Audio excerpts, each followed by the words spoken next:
Wow, that's really hot. Hello. Hello.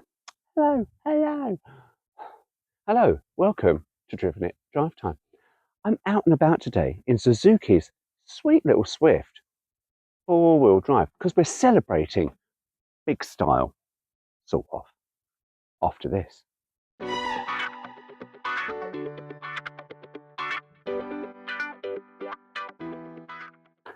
So this is Suzuki's Swift all-grip ultra hybrid. It's a hybrid. It's sort of four-wheel drive. I said four-wheel drive. It's sort of got a little split thing, so more power to the front, a little bit of power to the back. We are going off-road. What it's like off-road at the moment, as I'm telling you this now, I haven't got a bloody clue, but we will find out. However, let's go through some statistics because we have driven it for an hour and a half to get to this lovely country setting.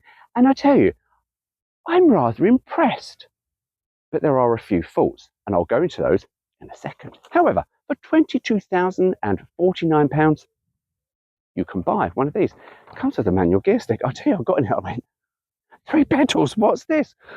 Works really well. Works too well, right? And that's probably one of the problems I've got with it, you see. Now, the engine, 3-cylinder, cute little thing, does have a little bit of a resonance when you come on and off the throttle, as typical of 3 cylinders. However, the performance figures, and I've got to look at these because I didn't look when I was driving it, because I tend to not to.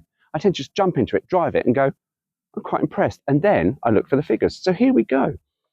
It's basically a 1200cc, and it has, wow, 82 PS at 5,700. I can tell you, once you get to 6,000 RPM, rev limiter cuts in and it doesn't give you any more. However, to get to that 6,000 revs is very, very excitable.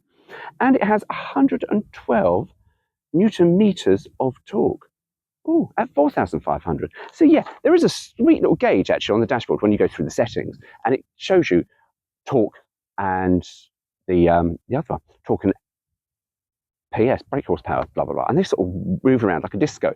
To be honest with you, very, very cute, and I quite like looking at it, but you won't really use it because it sort of gets in the way of the sat-nav and stuff. But yeah, that was really good. So that is what this is here.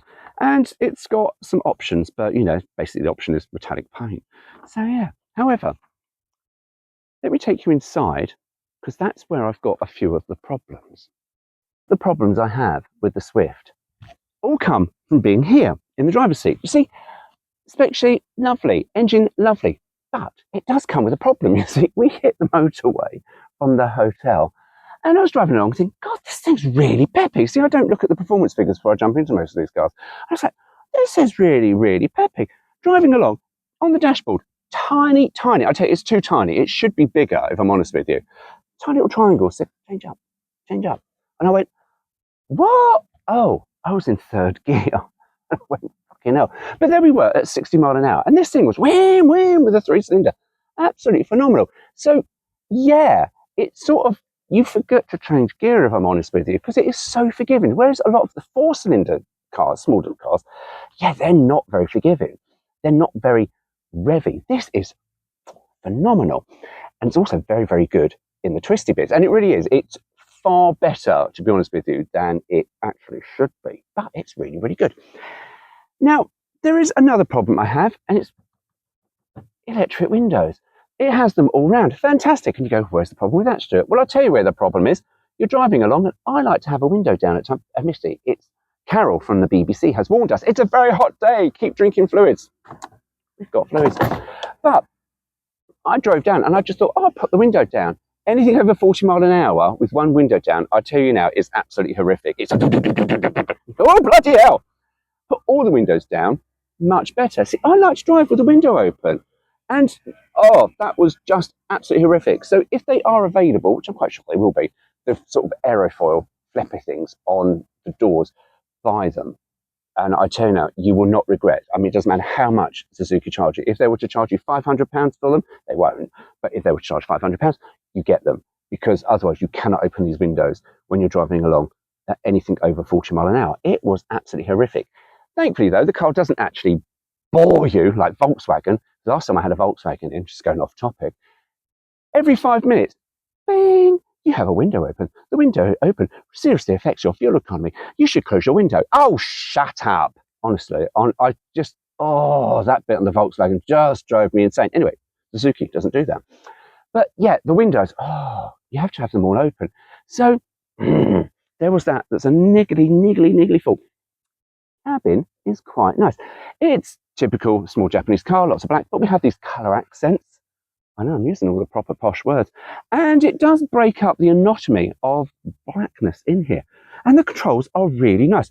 Thankfully, we have this lovely stop button just here. Really easy to find, unlike some manufacturers that hide it. And I sit there for 5 minutes going, where's the button? I can't switch it on, but I can. Very lovely. The controls, however, are really like the clutch on this acts more like an on-off switch. You can regulate it, thankfully, and if you are a bit quick with it off, the car does recover quite nicely and will pull away quite smartly, to be honest with you. I say, for a 3-cylinder, yeah, it is quite a nice little engine to bomb along with. But yeah, the controls are a bit like, the brakes are a bit not as feely as I would like. But you know what? Sitting here, it's lovely. You've just got a very easy to read dials. You've got a lovely big touchscreen with all the sat nav and all the Android and all that stuff, CarPlay stuff. So yeah, it's really nice. And the heater controls are super simple. And yeah, I quite like that. So yeah, the window and the little, yeah, that's the thing that really does annoy me. However, as small cars go, I tell you now, with me as a driver, that is quite exceptional. Seriously, I really do think that is quite a lot of legroom for me in a small little city car. That is more than adequate, I would say. And headroom, there's tons of it. So do you know what? 4 up, phenomenal. All your mates, well, 3 of your mates, can drive along quite happily in this sprightly little car. Luggage capacity is quite generous. We have 265 litres with the seat up. Drop the seat and that increases, I should say, to 589 litres. And that's quite a good amount of space, like I say, in a 5-door hatchback city car. However, as you can tell, I'm sitting a bit awkwardly because, yeah, there is a big, massive load lip to get luggage over. The boot floor isn't adjustable like you get in a lot of hatchbacks. There is no spare wheel in this, but there is a well for it. So with today's roads, sorry, the parcel chef just clicked on me. So with today's roads, with how bad they are, I would recommend you spec it up with the little space saver because more than enough room. But yeah, we've got some we've got a curry hook, I should say, and a boot light. So yeah, so the boot, quite handy. I suppose the good thing is with that load lip is, if you have got anything rolling around, it's not going to roll onto the floor. But that is quite a substantial drop. Yeah, you sort of get over that all right, and you go, oh bloody hell, in it goes. But yeah, other than that, it's all right. Boot shuts. Oh God, I know it's a £22,000 car still, but God, that is rubbish. Yeah, really badly painted boot shuts. Oh, I wish I never saw that now. Boot shuts. Keep it shut. I can't do driving impressions of the Suzuki Swift because I left my camera mount back at the hotel. But I can tell you that it's very entertaining to drive. We are in Wales, driving up these hills and down these hills and around this left corner, around that right corner. It's very engaging and a lot of fun. For a small hatchback that has no sporting pretense as such, despite the fact it's got four-wheel drive, but it's got no of those stupid lines. I've got JT lines, JTI, none of that. It's just Suzuki Swift all grip. And it is, as I say, very entertaining to drive. Everything falls handy, easy to hand. And the controls are super light, as I've said. The gear stick, I have discovered from my first upload thing, and now we're driving up the hills and down the hills, yeah, you are really having to go through the gearbox to get the best out of it. And with that power, you sort of think, really? And with the mild hybrid system, really? Does it really? It does need a lot of gear shifting, but it's not a problem. But you see, this is another thing. I've literally, it's my mindset, because at 2000 RPM, it will behave quite nicely. And even up some of the hills, 2000 RPM, it will sit there at 30, and you sort of think, oh, is it going to start? No, it really doesn't. So it's very, very easy to drive, very easy to park. Perfect city car, and say perfect for, you know, if you want something a bit saucy for the weekend, you know, sort of go, I'm bored of the 9 to 5, Monday to Friday, going to the shops, going to work, doing this. Come the weekend, I want to go into a country lane and just hurtle it around a bit. Suzuki Swift, all grip, a lot of fun. I'll briefly touch on its looks. And I can tell you, the looks, they're not bad. It's quite cute. There's nothing aggressive, nothing on the front of that makes it go, I'm an aggressive hatchback. Doesn't it? It just says, I'm a cute little hatchback. And you sort of go, yeah, you are really. Got a massive guppy fish grill thing there, and it's got cute little lights with the DRLs in it. And we come to the side and we've got some really, really nice alloy wheels. It sits a bit, so I slightly dropped there, there was a hole in the floor. It sits slightly higher than the normal Swift because of the four-wheel drive system. But yeah, it's sort of really, really quite nice. And then we come around to the back, and again, it doesn't sort of have anything offensive. To be honest with you, I'm not even annoyed at this black thing here. See, most car designers that I think they do, so for some reason, floating roof they call it. I'm not actually annoyed at that. I just think, yeah, part of the design, it's all right. I've just got this sort of suede line across here, and it sort of just blends in really nicely. So visually, quite all right. So here we are with Suzuki's wide range of 4x4s, which you can see all behind me. And I am kindly being allowed to go out in the red Swift that I've driven here in.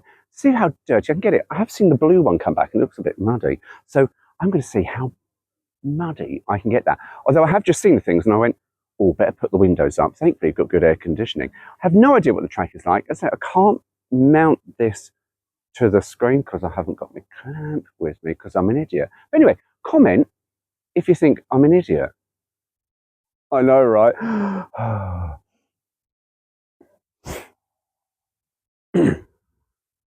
You're all dirty. In a market full of small cars, which is quite small, really. Not many people are selling small cars. Suzuki, they've lost the Ignis, has disappeared, and that's a shame because that was a really, really cute car. It just looked like a massive demented roller skate because it had bulging wheel arches and a tiny, tiny little platform. And what's over there to the left of me? The Jimny. And I just think that is such a shame when that came off the market and then it came back onto the market as a commercial vehicle and then now it's come off the market, all to do with its exhaust emissions. Because to be honest with you, they often not. They are a bit bouncy, but you know what? I do love a bit of a Jimny. Anyway, so four-wheel drives, 55 years Suzuki have been making four-wheel drives. That's longer than I've been alive. And let's sort of go, oh, fucking hell, that didn't half make me feel old. But there we go. Anyway, so the Suzuki Swift, all grip. Woo, yes, four-wheel drive.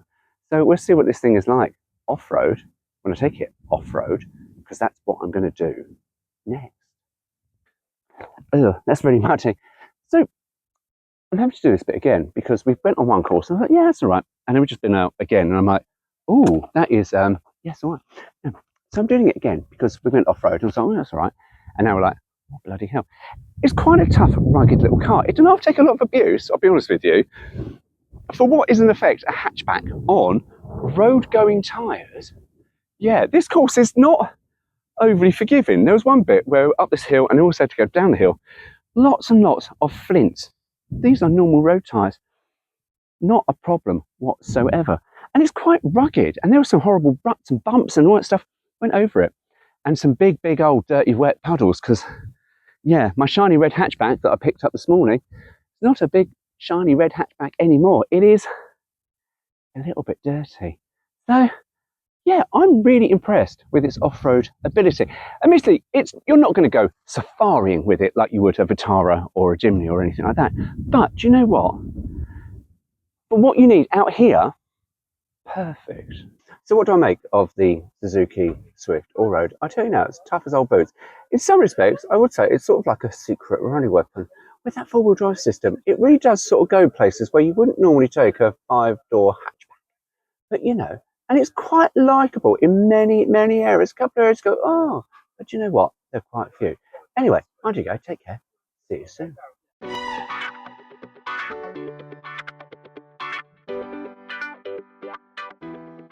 Swift, all gripped, ultra No, it's not. Not that at all. Hang on, where's the main one? Oh yeah.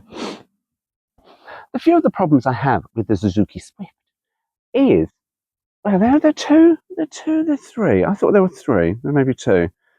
Engine, gear. Oh yes, no, that, and that. Right. Can't see it. Fucking hell, where's my coffee? Oh, I've got flies in my coffee.